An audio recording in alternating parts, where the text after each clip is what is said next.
let's see, just for the record, let's just have you tell us who you are and how you got on this trip. Okay. My name's Larry Stevens, and I was invited on this trip by Bob Webb, who's a longtime friend. I think Bob and I both share a very strong interest in the history of the Grand Canyon, and he decided that to promote this idea of the bringing the old-timers on, and I thought that was a great idea, and so I accepted his invitation and joined, and that's why I'm here.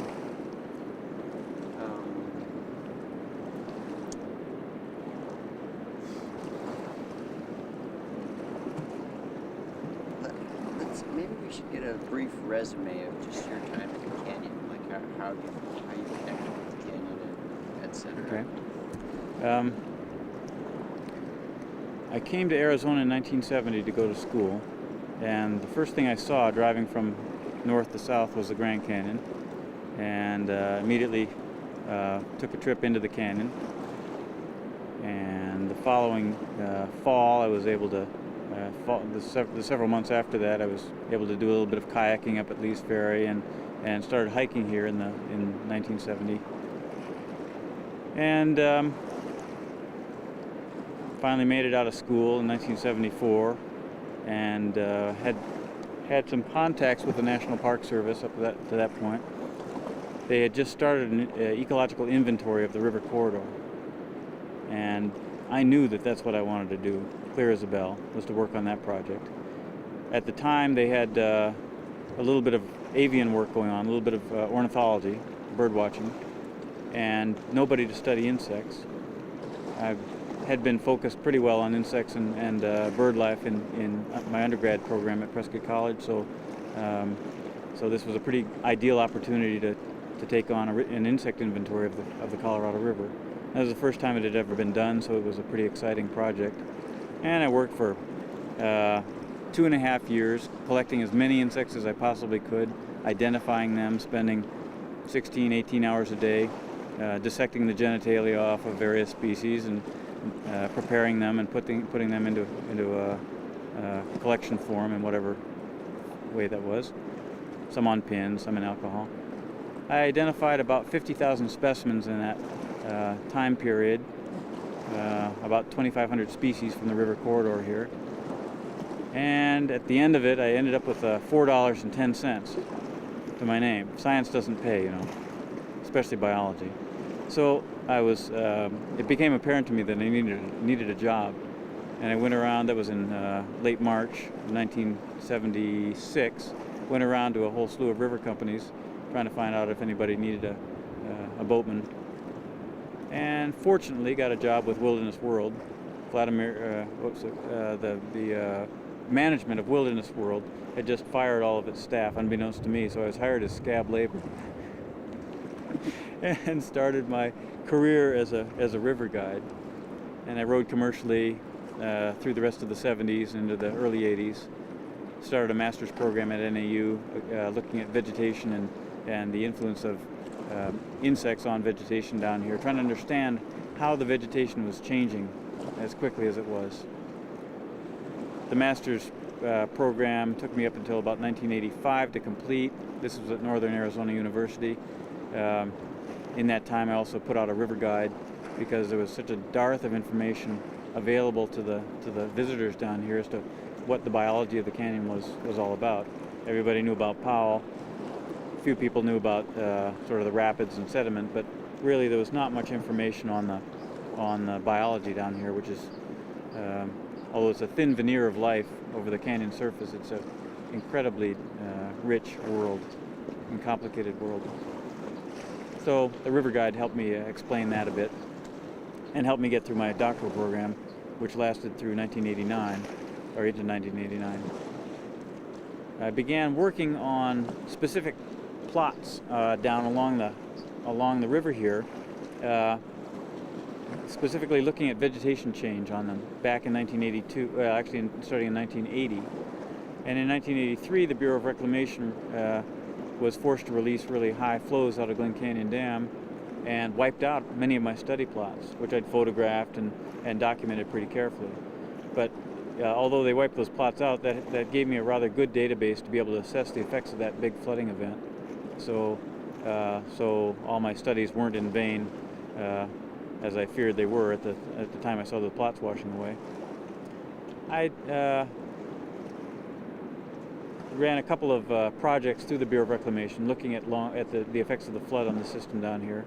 Came to some pretty interesting conclusions about the impacts of flooding in a regulated river, and gradually began to catch on to what we're looking at down here, which is an ecosystem that's been subjected to a very unique and very human form of disturbance of the landscape, which is that the dam has reduced the amount of disturbance that this naturally very highly disturbed environment got. And that's proved to be a very challenging question. I've been sort of addressing different components of that for the last 8 years now, in my dissertation on vegetation change and in subsequent studies with the Glen Canyon Environmental Studies program. Beach erosion, soil geochemistry, the influence on vegetation, the impacts on higher trophic levels on the other organisms that live in this system. So pretty much from the ground up, trying to build up the story of how the dam and its the effects that it's had on the system influence the structure of the ecosystem. Now, when you say a disturbance, can you tell me a little bit about that? Okay, yeah. Disturbance ecology is the study of how perturbations affect ecosystems. Perturbations take the form of natural events, fire, storms, flooding, volcanic activity, for example, with Mount St. Helens. Those are all forms of natural disturbance. Human disturbance is a whole bunch of different things. It can be things as radical as urbanization or strip mining, overgrazing. Those are forms of disturbance to landscapes that are created by humans. And what I've gradually begun to see is that some disturbances have the effect of increasing the amount of upset to the landscape, if you will, and some forms of human disturbance increase the stability of the landscape. So a regulated river, a dam-controlled river that doesn't receive regular flooding, is a form of stabilizing impact on the landscape. Very different than the natural situation, which is highly disturbed by flooding on an annual basis in this case. Fire suppression in forests is another form of human disturbance that is actually a stabilizing event to the landscape. So the fire is prevented from happening, and therefore all kinds of vegetation change happens in that situation. Building a breakwater along a coastline prevents waves from reaching the shoreline, prevents disturbance from happening there. So this is a rather unique human impact, and not one that people, I don't think, have typically recognized as a distinct form of impact on landscapes. I know there's been some discussion about making the canyon a wilderness area. Could this ever be a wilderness? Could it ever be a wilderness area? There was an interesting paper in the 1950s that was called "The Death of Wilderness," the death of nature. And in that paper, the author proposed that wilderness and natural processes had been stopped by human activity. There's no way to actually achieve a wilderness anymore. No way to have a natural environment. From my years of studying insects, I know that if you drop down in scale, maybe one order of magnitude, the world is a very wild place. The ants that are running around the beach here now are existing in as pure wilderness as can be found on the face of the earth. Purer in many cases than we can even perceive. If you move to a larger scale, the migratory distributions of birds and bats here, those organisms that are occupying really large ranges are occupying a wilderness. They don't understand it, of course, but when they encounter urban areas, those are vast deserts, wildernesses in their own right. So I think the whole concept of wilderness is a sort of a uniquely post-1950 human perspective on what wild is, and the presumption that we can stop those processes simply because our activities are so incredibly disruptive is not true. But certainly human activities have really come to dominate a lot of the Earth's surface. And one thing that we see down here is that when you're within about 5 meters of the river, you're in a very much human-influenced environment. When you're 5 meters above the river, you're in an environment that in many cases may not have changed for 1,000 years, and is in very good shape. Along the river here, we've got about 7% of the plant species are non-native, have been brought in by human activities. Up in the desert, there are only a couple. It's a fraction of a percent up there, and it's a very wild environment. It may not look ferocious, except to those of us that have to be up there in the summer, but it's a very much a pristine environment up there on these desert slopes, where the Mormon tea may live 1,000 years or more.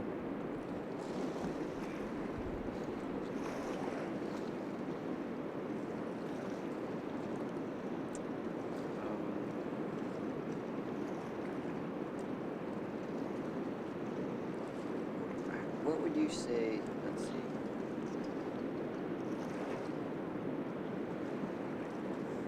Okay, so you worked as a boatman, and your degree was in biology? Yeah. And, but before you ever worked as a boatman, you started doing the ecological inventory. Mm-hmm. And Yeah, I've been a biologist. Let's see, my third memory is of my mother. I was maybe 2.5, or I don't know. My mother was pretty supportive when it came to the natural world, and I remember her pointing out this patch of bark on a maple tree, and she sort of moved her finger closer to it. I was just a little kid, looking at this patch. That's the bark of a maple tree, yeah. But she moved her finger, and an underwing moth that was camouflaged against the bark of the tree fluttered its wings in this bright flash of red and black, and that stands out very clearly in my early memory, and was really my first entomological encounter at the age of 2.5. But there's been no doubt at any point in my life as to my love of living creatures, especially insects, but extending to all life in a very direct way. And I've never had the opportunity to question that love.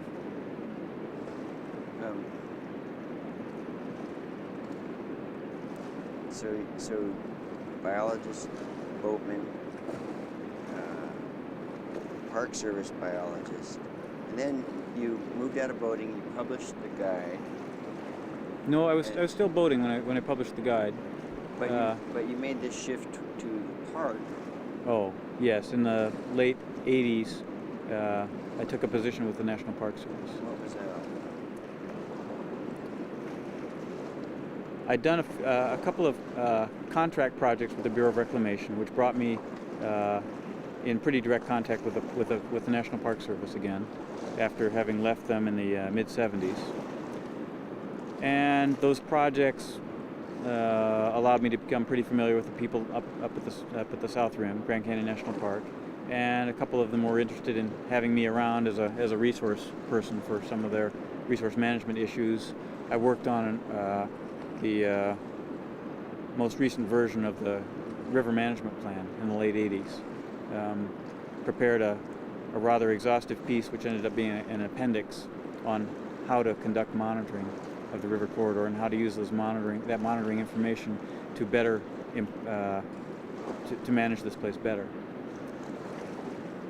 Much of that fell on deaf ears at the time. We hope that the new management plan, when it comes out, will rekindle the Park Service's desire to use scientific information better for management. This is the new river management?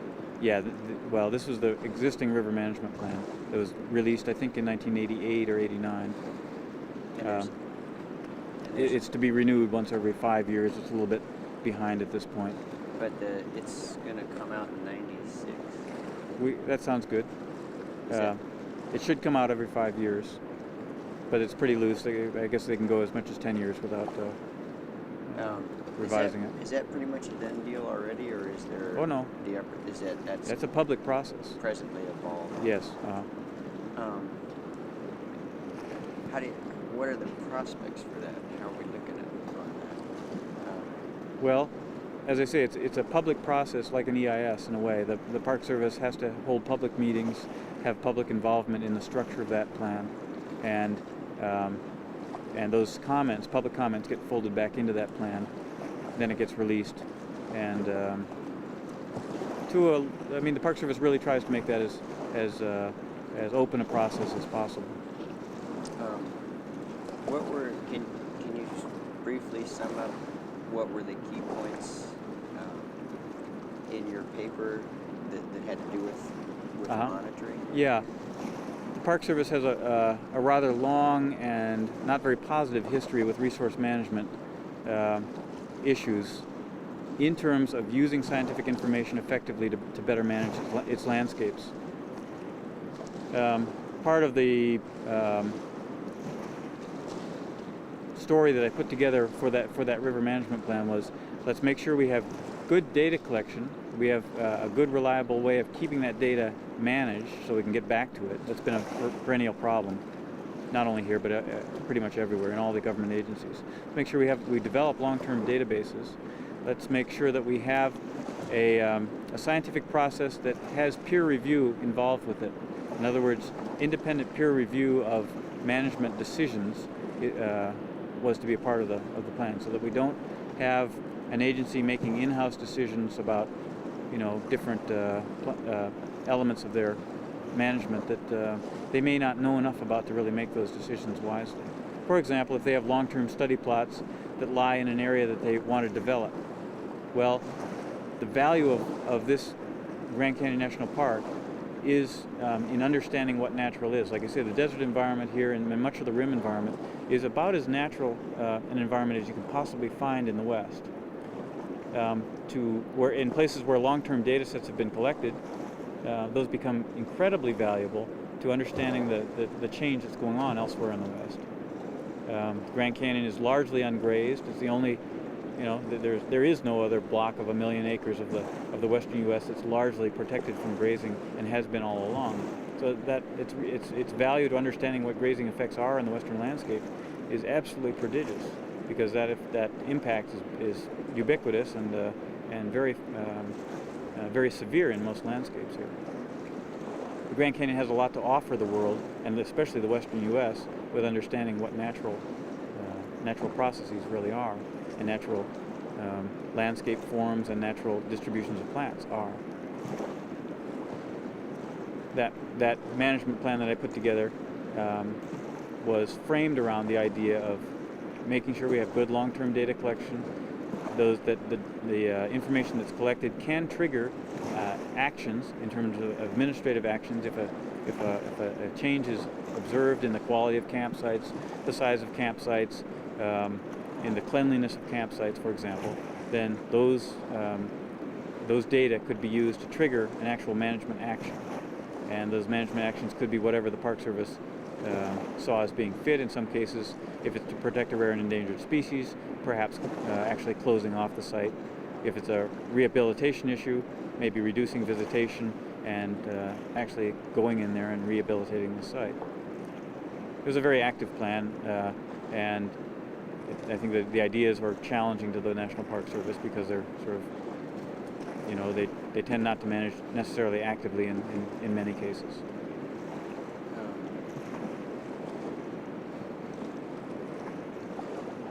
How do you think the Park Service as a whole? Well, I'm going to save that one.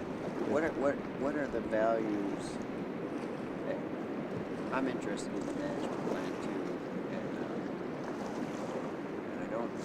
It seems like this is a real important time for that. It seems like what we need to do is establish the values for which we're going to manage this place. And I'm not sure. I don't. To date, I'm not real sure. There's a clear sense of those. I couldn't agree more. Clearly articulated. Yeah. What do you think if we were going to name some, like if we were going to prioritize them, what would you could you do that right now? What would they be? I could prioritize the resources, the resource sort of issues, pretty clearly. But first, I'd like to sort of get to the prioritization of the philosophy. The river corridor is inalterably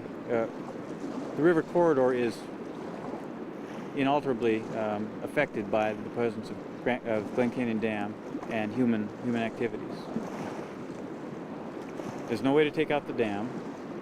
There's no way to really effectively warm the water to the levels that it reached during the summer months beforehand.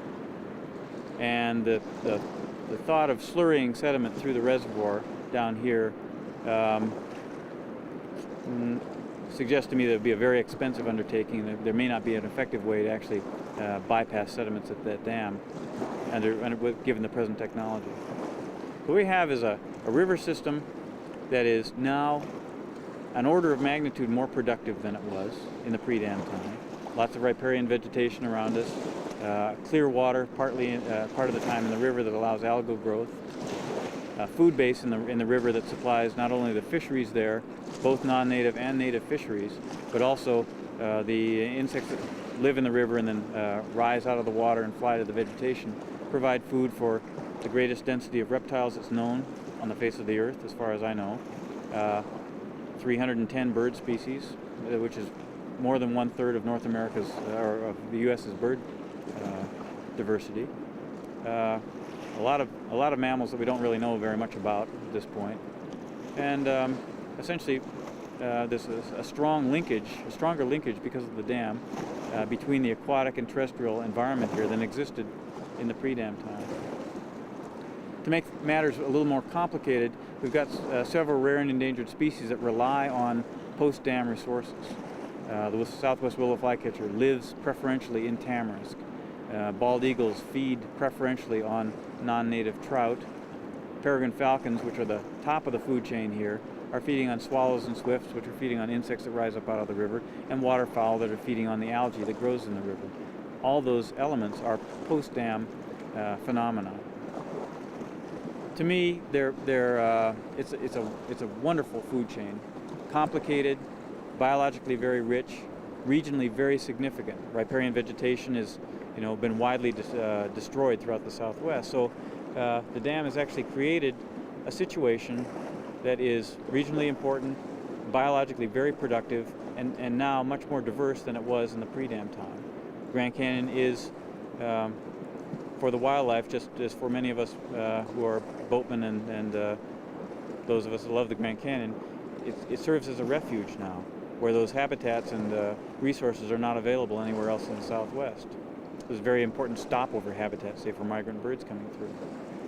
All of these issues point to the fact that we've got a dam that we have to figure out how to live with, and we've got a novel environment down here that we may not be able to return to natural. And to return it to natural now would mean returning big floods that wiped out the resources that seem, to me at least as a biologist, to be quite valuable to us. All this is very challenging to the National Park Service, which has a rather simple mandate to manage for natural. Managing for natural is not possible in a highly altered river landscape like we have here in the Grand Canyon. It's certainly not possible in an environment like Lake Powell or Lake Mead. Those lakes simply haven't existed for 1 million years in those environments, and the climate was much different when they did occur, so it's just not those are entirely novel landscapes. The National Park Service has the same mandate to manage for natural in those environments, yet it's quite comfortable with managing them as unnatural environments. What I recommend is that the National Park Service look carefully at its credo and at its mission, and try to understand the regional implications of this manage for natural mandate here. I think to some extent the National Park Service has tried to do that here. The appreciation for what we have is maybe only dawning on them now, but having more marshes, having bald eagles, having peregrine falcons in this environment is a sign of biological health, and yes, it's a sign of an altered landscape too. Altered isn't necessarily bad, I guess, is the message I'm trying to get to there. In terms of the way to the way that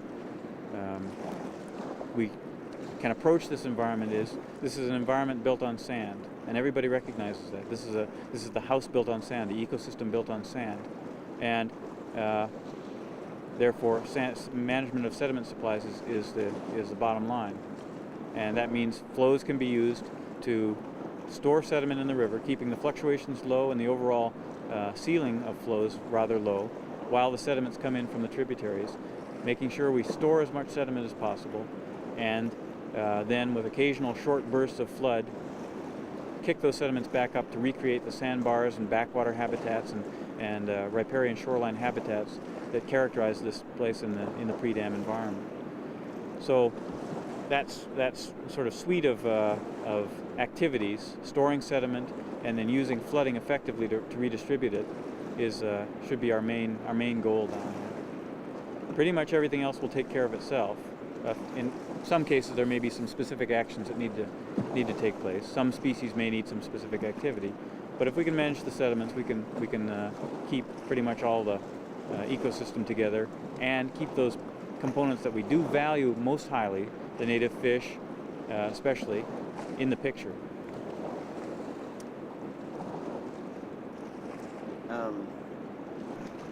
How does this trip fit into that Good. situation? It was recognized fairly early on in ecology that, and certainly in the geological sciences, that it's very important to understand the history of change, how change takes place, and this trip provides, eyewitness evidence by historic river runners of how this environment has changed. It's unfortunate in the Grand Canyon that we didn't have more biologists down, and more direct observers down along the river in the pre-dam time. Glen Canyon had a whole study led by Angus Woodbury, evaluating the resources that were to be destroyed in Glen Canyon, and there's very good documentation, at least pretty good documentation, of what was there in the pre-dam time in Glen Canyon. We know what we lost there. We didn't have the same activity taking place down here, so we don't know how this environment changed very well. We don't know what the density of native fish was in this system. We don't know for a fact that Colorado squawfish actually lived here. There's pretty good evidence that they migrated from below Hoover Dam all the way up through Grand Canyon, up into Glen Canyon in the upper basin. But we don't know if we actually had any resident populations here, and in fact it rather seems doubtful to me after hearing the stories of these 500-mile migration runs that fish would do. Because dams were built, we lost that phenomenal migration, one of the most notable migrations in all of North America, equaling that of the caribou or the salmon upruns, because the squawfish are it was a perennial migration that they would do every year. They'd run the same fish would run that route. This trip provides us modern biologists, modern geomorphologists and geologists with direct eyewitness evidence of what this place was like in the pre-dam time. And in terms of understanding the history of change here and how change takes place, the mechanisms whereby a system changes, the people that have joined us on this historic trip are an invaluable resource. I proposed this trip in 1982. It fell on deaf ears with the Bureau of Reclamation at that time. Seemed like probably inordinately expensive and not much to be gained out of it. Unfortunately, in the last 12 years, we've lost some of these historic eyes that saw this place. We might have learned a little bit more had we taken up the topic of historic change here a little earlier. Fortunately, we've done it now, and it's to the credit of everybody associated with this trip that we've got this incredible group, including people that were actually doing science down here in the 30s and 40s in a few cases.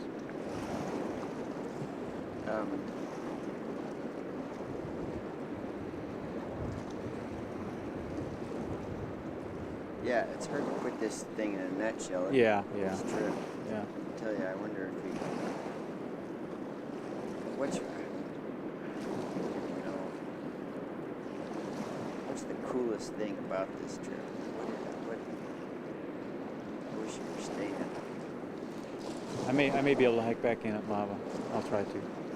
Let me say one more thing though. In trying to figure out what the Grand Canyon is to me, I draw the analogy of an inverted onion.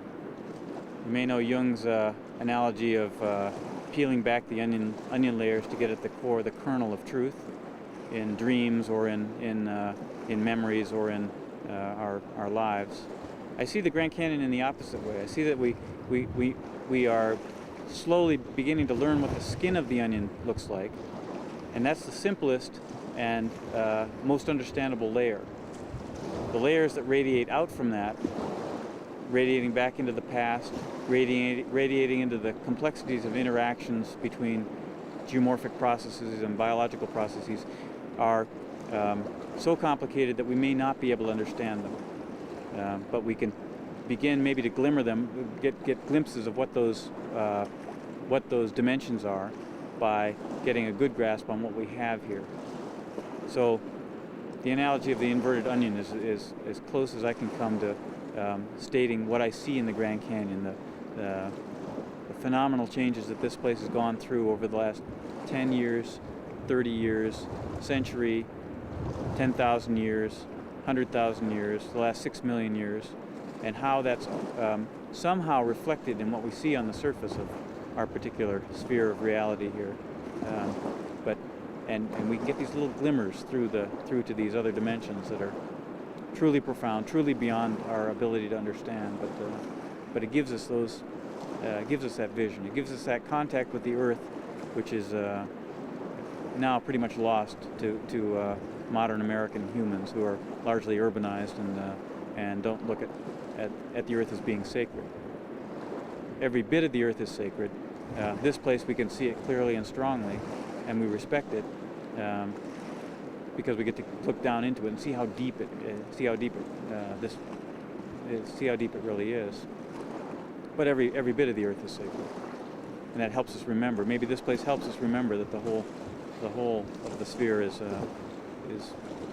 holy ground. Well, where do we fit into all that? I mean,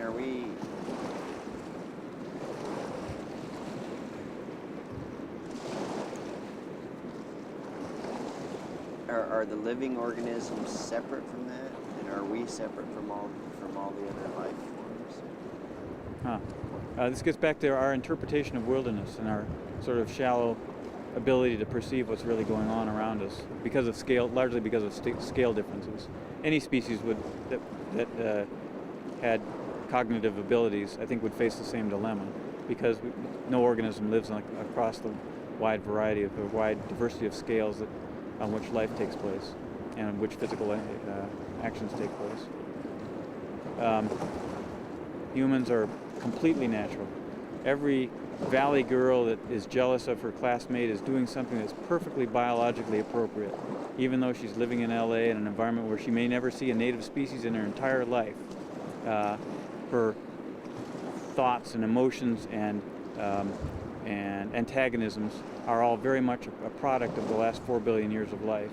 They make perfect sense in an evolutionary context of each of us having to struggle to make our way in a very complicated biological and largely social terrain.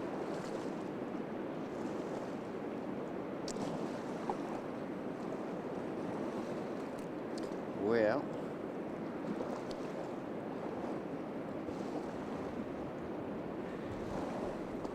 I can't. What am I not covering? We're gonna get up and walk away from here, and then like 15 minutes from now, I'm gonna go. Oh shit! I should have asked this. We should have talked about this right now. Yeah. What are we? I mean, I get the feeling that we could and should talk for a long time. But I guess we gotta shut this thing down here pretty quick because it's getting too dark. You're running out of light. But maybe we ought to just take a minute or a few seconds. Could talk about sort of the big impacts of the dam. Okay. That might, or I got two things there. I take interest in the dam because I see it as an analogy to human consciousness. The socialization process is a kind of consciousness regulation process, and that each of us has a dam in ourselves that controls our flow of energy and our expressions. So I take some level of interest in the dam in a psychological context, because I see it as an analogy to the process of socialization of each of us, certainly of myself. Socialization. Yeah. If we were wild, if we were had the natural mind and were entirely uncultured, we would be like wild flowing rivers in this environment. And as certainly with the environment, with the consciousness that we're born with, I think we wouldn't know how to respond. We'd be pretty much out of control. We certainly wouldn't be able to function very well. And through the process of socialization, we gain control and lose wildness.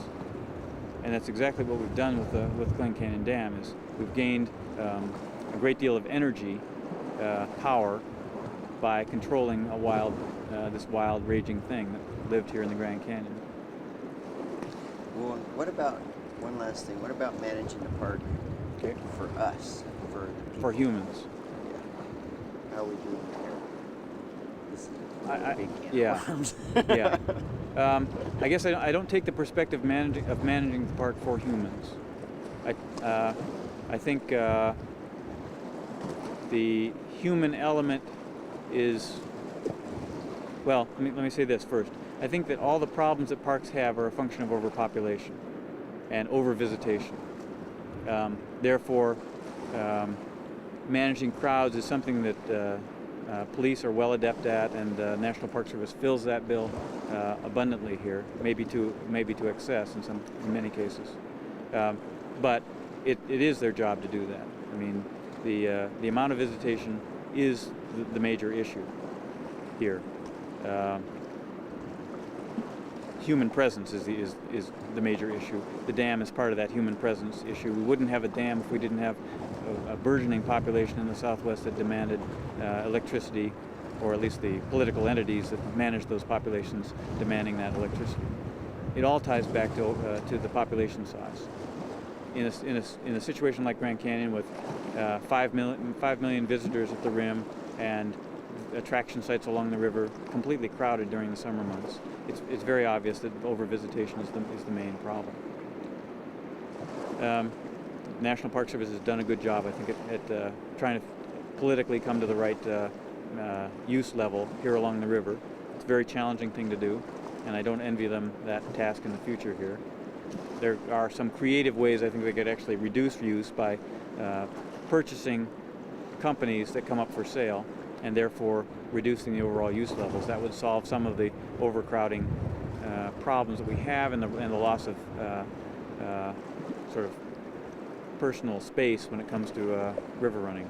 Triple camping on beaches is not my idea of a good way to have this place run, but some beaches down here are triple camped in the summer months. So humans, I mean, if you can manage the population, I think that's as far as the Park Service needs to go. But the park should not be managed as if humans were the important part. I don't feel that for this kind of national park that's designated on the basis of its incredible, majestic landscape. So these large western parks and some of the eastern parks that are vast landscapes protected for their own right should not be managed for people. They should be protected from people as much as possible, and managed for the life and the natural processes that they do contain. Okay. Yeah. That was actually pretty cool. How we doing? Yeah, I think we must be. How are we doing?